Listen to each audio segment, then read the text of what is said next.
بسم اللہ الرحمن الرحیم۔ السلام علیکم ورحمۃ اللہ وبرکاتہ۔ رمضان المبارک کی آخری رات لیلۃ القدر ہو سکتی ہے۔ رسول اللہ صلی اللہ علیہ وآلہ وسلم نے ارشاد فرمایا، لیلۃ القدر کو رمضان المبارک کی آخری رات میں تلاش کرو۔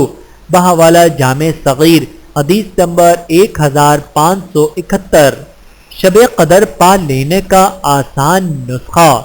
رسول اللہ صلی اللہ علیہ وآلہ وسلم نے ارشاد فرمایا، شب قدر کو رمضان المبارک کے آخر عشرے کی طاق راتوں میں تلاش کرو۔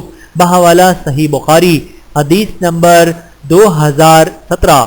شب قدر کا رمضان کے آخری عشرے کی طاق راتوں میں ہونا متعین ہے، لہذا اگر آخر عشرے کی طاق راتوں یعنی 21، 23، 25، 27 اور 29 میں سے ہر رات کو درج ذیل اعمال کر لیے جائیں تو اللہ کی ذات سے بھرپور امید ہے کہ ہم شب قدر کی برکات اور 1000 مہینوں کی عبادت کا ثواب پا سکیں گے۔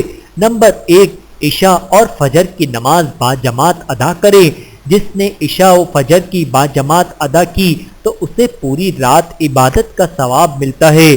نمبر 2، تیسرا کلمہ اور درود شریف کا اہتمام کریں۔ نمبر 3، کم از کم ایک پارہ قرآن مجید کی تلاوت کریں۔ نمبر 4، کم سے کم 2 رکعت صلاۃ التوبہ پڑھیں۔ نمبر 5، اپنے گناہوں پر رو کر اللہ سے معافی مانگیں۔ اللہ تعالی ہم سب کو سمجھنے کی اور عمل کرنے کی توفیق عطا فرمائے۔ آمین ثم آمین۔